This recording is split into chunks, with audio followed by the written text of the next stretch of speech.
ಸುದ್ದಿಗಳ ಪೂರಣ ಚಿಂತಾಮಣಿಯಿಂದ KS ನೂರುಲ್ಲಾ. ಚಿಂತಾಮಣಿಯಲ್ಲಿ ಕನ್ನಡ ಭವನ ನಿರ್ಮಿಸಲು ಕನ್ನಡ ಪರ ಸಂಘಟನೆಗಳ ಆಗ್ರಹ. ಶೀಘ್ರವೇ ಸೂಕ್ತ ನಿರ್ಧಾರ, ತಹಸೀಲ್ದಾರ್ ಭರವಸೆ. ಚಿಂತಾಮಣಿ ನಗರದಲ್ಲಿ ಕನ್ನಡ ಭವನ ನಿರ್ಮಿಸುವಂತೆ ಕನ್ನಡ ಪರ ಸಂಘಟನೆಗಳು ಆಗ್ರಹಪಡಿಸಿವೆ. ಜುಲೈ 26ರಂದು ತಾಲೂಕು ಕಚೇರಿಯಲ್ಲಿ ಆಯೋಜಿಸಲಾಗಿದ್ದ ಕನ್ನಡ ಜ್ಯೋತಿ ರಥಯಾತ್ರೆಯ ಕುರಿತ ಪೂರ್ವಭಾವಿ ಸಭೆಯ ಸಂದರ್ಭದಲ್ಲಿ ಜಯ ಕರ್ನಾಟಕ ಸಂಘಟನೆಯ ತಾಲೂಕು ಅಧ್ಯಕ್ಷರಾದ ನಾರಾಯಣ ಸಿಂಗ್, ಕರ್ನಾಟಕ ರಕ್ಷಣಾ ವೇದಿಕೆಯ ತಾಲೂಕು ಅಧ್ಯಕ್ಷರಾದ ಒಡ್ಡಹಳ್ಳಿ ನಾರಾಯಣಸ್ವಾಮಿ, ನಾಗರಾಜ್, ಶಬೀರ್ ಅಹಮದ್ ರವರುಗಳು ಮಾತನಾಡಿ, ಚಿಂತಾಮಣಿ ನಗರದಲ್ಲಿ ಕನ್ನಡ ಭವನವೊಂದನ್ನು ನಿರ್ಮಿಸಿಕೊಡಬೇಕೆಂದು ಆಗ್ರಹಪಡಿಸಿದರು. ಬಹು ವರ್ಷಗಳಿಂದ ಈ ಸಂಬಂಧವಾಗಿ ಎಷ್ಟೇ ಮನವಿ ಸಲ್ಲಿಸಿದರೂ ಸಹ ಇದುವರೆಗೂ ಯಾವುದೇ ಪ್ರಯೋಜನವಾಗಿಲ್ಲವೆಂದು ತೀವ್ರ ಅಸಮಾಧಾನ ವ್ಯಕ್ತಪಡಿಸಿದರು.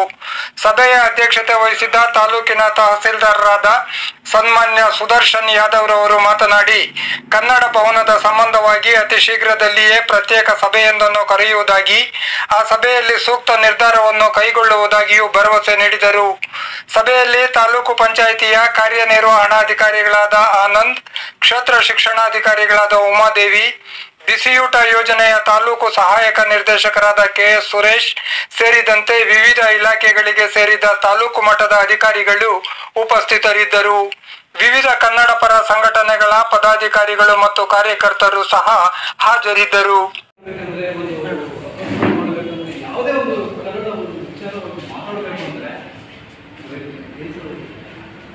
ಯಾವ ರೀತಿ ನಾವು ಕಾರ್ಯಕ್ರಮ ಮಾಡ್ತೀವಿ, ಯಾರಾದ್ರೂ ಕೇಳಿದ್ರೆ ಎಲ್ಲೂ ಜಮೀನಿಲ್ಲ ಅಂತ, ಎಲ್ಲೂ ಒಂದು ಜಾಗ ಒಂದು ಇದಿಲ್ಲ ಅಂತ, ಯಾವ ರೀತಿ ನಾವು ಕಾರ್ಯಕ್ರಮಕ್ಕೆ ಇದು ಮಾಡ್ಬೇಕು ಹೇಳಿ ಸರ್.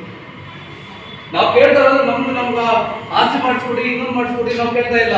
ನಾವು ಕೇಳ್ತಾ ಇರೋದು ಒಂದೇ, ಕನ್ನಡ ಭವನಕ್ಕೆ ಒಂದು ಸ್ಥಳವನ್ನು ಗುರುತಿಸ್ಕೊಡಿ ಅಂತ ನಾವು ಕೇಳ್ತಾ ಇದ್ದೀವಿ. ಸುಮಾರು ವರ್ಷಾನುಗಟ್ಟಲೆ ನಾವು ಕಾಯ್ತಾನೆ ಇದ್ದೀವಿ, ಇನ್ನೂ ಕೇಳ್ತಾನೆ ಇದ್ದೀವಿ. ಇನ್ನೆಷ್ಟು ವರ್ಷಗಳು ನಾವು ಕಾಯಬೇಕು, ಇನ್ನೆಷ್ಟು ವರ್ಷಗಳು ಹೋರಾಟ ಮಾಡಬೇಕು. ನಾವು ಕೇಳ್ತಾ ಇದ್ದೀವಿ ಒಂದೇ, ಕನ್ನಡದ ಭವನ ಯಾಕೆ ಮಾಡ್ಕೊಡ್ತಾ ಇಲ್ಲ ನಮ್ಗೆ? ಯಾಕೆ ಇದು ನಿರ್ಲಕ್ಷ್ಯ ಮಾಡ್ತಾ ಇದ್ರ? ಅಧಿಕಾರಿಗಳ ನಿರ್ಲಕ್ಷ್ಯ, ಇಲ್ಲಿ ಸ್ಥಳೀಯ ರಾಜಕಾರಣ ನಿರ್ಲಕ್ಷ್ಯ ಮಾಡಿದ್ರೆ ನಮ್ಮ ಭವನಕ್ಕೆ ನಾವು ಪಡೆಯೋದಕ್ಕೆ ನಮ್ಗೆ ಹಕ್ಕಿಲ್ವಾ? ನಾವು ಮಾತಾಡೋದಕ್ಕೆ ಹಕ್ಕಿಲ್ವಾ? ಹೇಳಿ ಸರ್. ನಾವು ಕೇಳ್ತಾ ಇರೋದು ಕನ್ನಡ ಭವನ ಮಾಡ್ಕೊಳಕ್ಕೆ ಯಾಕೆ ಹಿಂದೆ ತರ್ತಿದ್ರ? ಯಾಕೆ ಸರ್ ಎಲ್ಲ ಜಗನೇ ಇಲ್ವ ಅನ್ಸುತ್ತೆ? ಇನ್ನು ನಾವು ಕಾರ್ಯಕ್ರಮಕ್ಕೆ ನಾವು ಅಡ್ಡಿಪಟ್ಟು ನಾವು ಕೇಳ್ತಾ ಹಕ್ಕು ನಾವು ಕೇಳ್ತಾ ಇರೋದು. ನಾವು ಕೇಳ್ತಾ ಇರೋದೇ ನಾವು ಕನ್ನಡ ಭವನ ಕೊಡಕ್ಕಾಗುತ್ತಾ? ಆಗಲ್ವಾ? ನೀವು ಅಲ್ಲಲ್ಲ, ನಾವು ಪ್ರತಿಯೊಂದು ಸಭೆಯಲ್ಲೂ ಕೂಡ ನಾವು ಇದನ್ನೇ ಕೇಳ್ತಾ ಇದ್ವಿ, ಇದನ್ನೇ ಪ್ರಶ್ನೆ ಮಾಡ್ತಾ ಇದೀವಿ. ನಾವು ಕನ್ನಡ ಭವನ ಕೊಡದೆ ಹೋದ್ರೆ ನಮ್ಮನ್ನ ಯಾರಕ್ಕೆ ಸರ್ ಕರಿತೀರಾ? ನಮ್ಮ ಹಕ್ಕೇನು ಸರ್? ಇವಾಗ ನಾವು ಕನ್ನಡ ಭವನ ಒಂದು ಕಾರ್ಯಕ್ರಮ ಮಾಡಬೇಕು, ಒಂದು ಕೂತ್ಕೊಳ್ಬೇಕು, 10 ಸಂಘಟನೆ ಕೂತ್ಕೊಂಡು ಏನು ಅದ್ದೂರಿ ಮಾಡ್ಬೇಕು, ನಮಗೂ ಆಸೆ ಇದ್ದೇ ಇರ್ತಾವ ನಮಗೂ. ಹೇಳಿ ಸರ್, ಯಾವ ರೀತಿ ಇದು ಮಾಡ್ಬೇಕು? ಸರ್ಕಾರ ಆಸೆ ಇಲ್ಲ ಅಂತ ಹೇಳ್ತೀರಾ? ಅಲ್ಲ, ಸರ್ಕಾರಿ ಆಸೆ ಇಲ್ಲ ಅಂತ ಹೇಳ್ತೀರಾ? ಹೇಳಿ ಸರ್. ಈಗ ನಾನು ಇನ್ನೊಂದಿನ ಕರೀತೀನಿ, ನಿಮ್ಮನ್ನ ಎಕ್ಸ್ಕ್ಲೂಸಿವ್ ಆಗಿ ಕನ್ನಡ ಸಂಘಟನೆಗಳನ್ನ ಕರಿತೀನಿ. ನಮ್ಮ ಕಮಿಷನರ್ ಇರ್ತಾರೆ, ನಾನು ಇರ್ತೀನಿ, ಇವು ಇರ್ತೀನಿ. ಆ ಒಂದು ಸಭೆಯಲ್ಲಿ ನಿಮ್ಗೆ ಏನಿದೆ, ಎಲ್ಲಿ ಕನ್ನಡ ಭವನ ನೀವು ಹೇಳ್ತಿರಲ್ಲ, ಎಲ್ಲ ಡಾಕ್ಯುಮೆಂಟ್ಸ್ ಕೊಟ್ಟಿದ್ದೀನಿ ಅಂತ ಖುದ್ದಾಗಿ ನಾನೇ ಅವತ್ತು ಪರಿಶೀಲನೆ ಮಾಡ್ತೀನಿ, ಎಲ್ಲಿದೆ, ಏನು ಹೇಳ್ತಿದೆ ಅಂತ ಅವತ್ತೇ ಡಿಸ್ಕಸ್ ಮಾಡ್ತೀನಿ. ಅದು ಮಾಡ್ತೀವಿ 100% ಬಿಫೋರ್ ನಾವು ನೆಕ್ಸ್ಟ್ ಪೂರ್ವಭಾವಿ ಸಭೆ ಕರೆಯೋದು ಮುಂಚೆನೇ ಅದನ್ನೆಲ್ಲ ವ್ಯವಸ್ಥೆ ಮಾಡ್ತೀವಿ. ಯಾಕಂದ್ರೆ ನಮ್ಮ ಮತ್ತೆ ಫೇಸ್ ಮಾಡಬೇಕು. ನಿಮ್ಮನ್ನು ಸುಮಾರು ಒಂದು 20-25 ವರ್ಷದಿಂದ ಇದೇ ಪೂರ್ವಭಾವಿ ಸಭೆ ನಡೀತಿದ್ದಾವೆ. ಎಲ್ಲ ತಾಲೂಕು ದಂಡಾಧಿಕಾರಿಗಳು ಕರೆಸಿ ನಿಮ್ಮಾಗಿ ಚರ್ಚೆ ಮಾಡಿ ಮತ್ತೆ ಅದನ್ನು ಪ್ರಸ್ತಾವ ಮಾಡೋದಿಲ್ಲ. ಸತ್ಯವಾಗಿ ಹೇಳಿದ ಮಾತು ನಡೀತಾ ಇರೋದು ಮಾತು ನೀವು ಹೇಳಿದಾಗೆ ಸರ್. ಪ್ರತಿಯೊಬ್ಬರು ದಂಡಾಧಿಕಾರಿಗಳು ಹೇಳಿರೋ ಮಾತಿಲ್ಲ, ಇದೇ ರೀತಿ ಹೇಳ್ತಾ ಇದ್ದಾರೆ.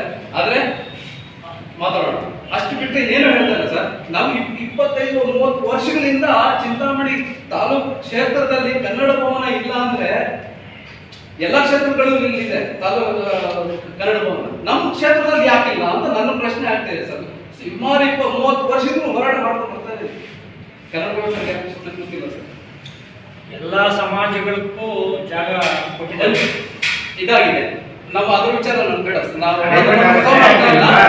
ಸರ್. ಎಲ್ಲ ಭವನಗಳು ಆಗ್ತಿದ್ದಾವೆ, ನಮ್ಗೆ ಸಂತೋಷ. ಆದ್ರೆ ನಮ್ಮ ಭವನ, ಕನ್ನಡ ಭವನ ಯಾಕೆ ಆಗ್ತಾ ಇಲ್ಲ? ಇವಾಗ ನೀವು ಈ ಸಮಯಕ್ಕೆ ಮಾತಾಡೋದಲ್ಲ ಅಂತ ಅಲ್ಲ, ನೀವು ಇನ್ನೊಂದು ಸಭೆಗೆ ನಾವು ಕರಿತೀವಿ, ಬಂದು ಮಾತಾಡೋಣ. ಇದೇ ಇದಾಗಿದೆ ಸರ್. ನಾವು 30 ವರ್ಷ ಬರ್ತಾನೆ ಇದ್ದೀವಿ. ಈಗ ನಾವು ನೆಕ್ಸ್ಟ್ ಮೀಟಿಂಗ್ ಕುತ್ಕೊಂಡೆ ನಾವು ಅಲ್ಲೇ ಪರಿಷ್ಕಾರ ಮಾಡೋಣ ಅಂತ ನಾನು ಹೇಳ್ತೇನೆ. ಇದು ಈಗ ಬಂದಿರೋಂಥದ್ದು ಇದು ಬೇರೆ ವಿಚಾರ ಇರೋದ್ರಿಂದ ಡೈವರ್ಟ್ ಆಗುತ್ತೆ. ಆಮೇಲೆ ನಮಗೆ ಅಲ್ಲ ಡೈವರ್ಟ್ ಆಗೋದಂತ ನಾವು ಇದು ಮಾಡೋದು ಸರ್, ಕಾರ್ಯಕ್ರಮ ಅಚ್ಚುಕಟ್ಟಾಗಿ ನೀವು ಕಾರ್ಯನಿರ್ವಹಿಸ್ತೀರ ಅಂತ ನಮ್ಗೆ ಭಾರಿ ಸಂತೋಷ. ನಾವು ನವಂಬರ್ ಕನ್ನಡ ರಾಜ್ಯೋತ್ಸವ ದಿನ ಭಾರಿ ಖುಷಿ ಆಯಿತು, ನಮ್ಗೆ ಸಂತೋಷ ಆಗಿದೆ. ನಡೀತೀವಿ ಸರ್, ಕಾರ್ಯಕ್ರಮ ನಡೀತೀವಿ. ಆದರೆ ನಾವು ಕೇಳ್ತಾರೆ, ನಮ್ಮ ಹಕ್ಕನ್ನು ಕೇಳ್ತಾರೆ. ಕರೆಕ್ಟ್ ಭವನದ ಬಗ್ಗೆ ಕೇಳಬಾರ್ದು ಅಂತ ಹೇಳಿದ್ರೆ ಈಗ ಸಮಯ ಅಲ್ಲ, ನೀವು ಕೇಳದೇ ಬಾರ್ದು ನಾವು ಕೇಳೋಕೆ ಕೇಳೋಕೆ ಇಲ್ಲ ಅಂದ್ರೆ ನಾವು ಸಭೆ ಹೌದು ಸರ್. ಅಲ್ಲ ನಾವು ಕೇಳ್ತಾ ಇರೋದು ಯಾಕೆ ನಾನು ಖುದ್ದಾಗಿ ಅವತ್ತು ಅದೇ ಪ್ರಶ್ನೆ ಕೇಳ್ತೀವಿ, ಇವತ್ತು ಅದೇ ಪ್ರಶ್ನೆ ಕೇಳ್ತಾ ಇದ್ದೀವಿ. ನಮಗೆ ಕನ್ನಡ ಭವನಕ್ಕೆ ಇಷ್ಟು ಜನ ಬಂದಿದ್ದೀವಿ, ಅಧಿಕಾರಿಗಳೆಲ್ಲ ಬಂದಿದ್ದಾರೆ, ಮಾಧ್ಯಮದವರು ಬಂದಿದ್ದಾರೆ, ಎಲ್ಲ ಇಲಾಖೆದವರು ಬಂದಿದ್ದಾರೆ. ಒಂದು ಮಾತು ಹೇಳಿ ನಾವು ಮಾಡಿಸ್ಕೊಡ್ತೀನಿ ಅಂತ ಒಂದು ಮಾತು ಬಂದಿರಲ್ಲ ಸರ್.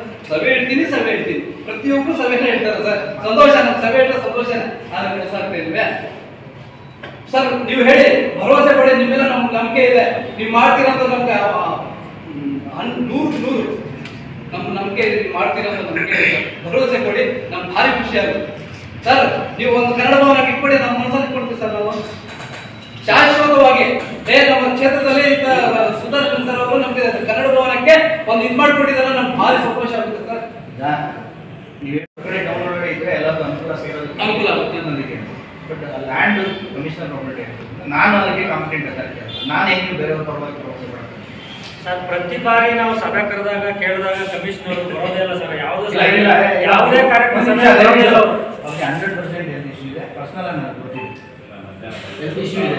ನಾನೇ ಹೇಳಿದೆ ಕರೆಕ್ಟ್ ಹೋಗ್ಬಿಡಿ ಸರ್, ನೀವು ಈ ಪರಿಸ್ಥಿತಿಯಲ್ಲಿ ಬರಕ್ಕೆ ಹೋಗ್ಬಿಡಿ ಅಂತ ನಾನೇ ಹೇಳಿದೆ. ನಾವು ಹಲವಾರು ಬಾರಿ ಅವ್ರಿಗೂ ಮನವಿ ಕೊಟ್ಟಾಗ ಕೂಡ ಒತ್ತಡ ಹಾಕಿದಾಗ, ನಾವು ನಗರಸಭೆ ಹೋರಾಟ ಮಾಡಿದಾಗ ಕೂಡ ಅವರು ಬರೀ ಭರವಸೆ ಆಯ್ತು, ನೋಡೋಣ, ಮಾಡೋಣ, ಕೊಡ್ತೀವಿ ಅಂತ ಹೇಳ್ತಾರೆ. ಯಾವುದೇ ಒಂದು ಸಭೆಗೂ ಅವ್ರ ಬರೋದೇ ಕಡಿಮೆ, ತುಂಬ ಕಡಿಮೆ.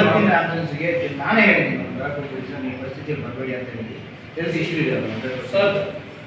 ಕನ್ನಡ ಪರ ಸಂಘಟನೆಯವರು ಬರ್ತಾರೆ, ಕೂತ್ಕೊಂತಾರೆ, ಏನೋ ಹೇಳ್ತೀವಿ, ಹೋಗ್ತೀವಿ, ಮನವಿ ಕೊಡ್ತಾರೆ, ಎತ್ತಿ ಹಾಕಿಲ್ವಾ, ದಯವಿಟ್ಟು ಆ ನಿರೀಕ್ಷೆ ಬೇಡ ಸರ್. ದಯವಿಟ್ಟು ಕನ್ನಡ ಪರ ಸಂಘಟನೆ ನನಗೆ ಗೊತ್ತಿದ್ದಂಗೆ ಕನ್ನಡ ಪರ ಸಂಘಟನೆ ಏನು ಅನ್ನೋದನ್ನ ತಾಳ್ಮೆ, ತುಂಬಾ ತಾಳ್ಮೆ ಇದೆ. ಎಷ್ಟೋ ನಮ್ಗೆ ಆಗುತ್ತೆ, ಯಾರೋ ಒಬ್ಬರು ಅಧಿಕಾರಿ ಬರ್ತಾರೆ, ನಮ್ಗೆ ಏನೋ ಮಾಡ್ಕೊಡ್ತಾರೆ ಅನ್ನೋ ಆ ಭರವಸೆ ನಾವು ನಿಮ್ಮ ಮೇಲೆ ಇಟ್ಟಿದ್ದೀವಿ. ಇವಾಗ ನೀವು ಮಾಡ್ತೀರೋದು ನಮ್ಗೆ ಚೆನ್ನಾಗಿ ಗೊತ್ತಿದೆ. ನಾವು ಯಾಕೆ ಸುಮ್ಮನೆ ನೀವು ಮಾಡ್ತೀರಾ, ಒಂದು ಭಾರಿ ಕನ್ನಡ ಭವನಕ್ಕೆ ಒಂದು ಪ್ರಯತ್ನ ಮಾಡ್ತಾರೆ ಅಂತ ನಮ್ಮ ಭರವಸೆ ಇದೆ.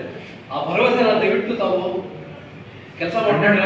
ತುಂಬಾ ದಯವಿಟ್ಟು ಯಾಕಂದ್ರೆ ಒಂದೇ ಸಾರಿ ನಾವು ಆ ಥರ ಮಾಡೋದು ಬೇಡ. ನಾವು ಕಾನೂನಾತ್ಮಕವಾಗಿ ಪ್ರತಿ ಸಾರಿನೂ ಕೇಳೋಣ, ಹೋರಾಟ ಮಾಡೋಕ್ಕೆ. ನಾವು ಏನೋ ಒಂದು ಕಾರ್ಯಕ್ರಮ ಮಾಡಬೇಕಾದ್ರೂ ಕೂಡ ನಿರಂತರ ನಮ್ಮ ಶ್ರಮ ಇರಬೇಕು, ಅದು ಕಾನೂನಾತ್ಮಕ ಬರಬೇಕು ಅಂತ ನಮ್ಮ ಕರ್ನಾಟಕ ಅಷ್ಟೇ ಯಾವಾಗಲೂ ಅಷ್ಟೇ ನಾಮಫಲಕ ಇರ್ಬೋದು, ಕನ್ನಡಿಗರಿಗೆ ಉದ್ಯೋಗ ವಿಚಾರದಲ್ಲಿರ್ಬೋದು, ನಿರಂತರ ಹೋರಾಟ ಮಾಡಿಕೊಂಡು ಸರ್ಕಾರ ಮಾಡಿದ್ರೆ ಒಂದು ಕಾನೂನು ತರಬೇಕು ಅನ್ನೋ ನಾವು ಸುಮ್ಮನೆ ಒಂದು ಏನೋ ಮಾಡಿಬಿಟ್ಟು ಹೊಡೆದಾಕ್ಬಿಡೋದು, ಹೊರಟೋಗೋದು ಮಾಡೋದು ಸಮಸ್ಯೆ ಆಗ್ಬೋದು.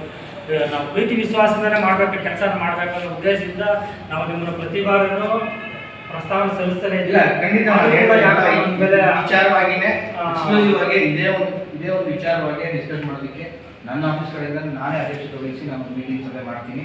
ಆ ಸಭೆಯಲ್ಲಿ ಏನಿದೆ ಮುಖಾಮುಖಿ ಕುತ್ಕೊಳ್ಳೋಣ, ಅವತ್ತೇ ಇತ್ಯರ್ಥ ಆಗಿ ಒಂದು ಮೀಟಿಂಗ್ ಕರೆದು ನಾವು ಮುಖಾಮುಖಿ ಕುತ್ಕೊಂಡು ಇದು ಲಾಜಿಕಲ್ ಕನ್ಕ್ಲೂಷನ್ ನಾವು ಕೊಡೋಣ. ಖಂಡಿತ ಇದೇ ಕಾರಣಕ್ಕೋಸ್ಕರ ಸುಮಾರು ಸರಿ ಸಭೆಗಳು ಬಹಿಷ್ಕಾರ ಹಾಕಿದ್ರು ಸರ್.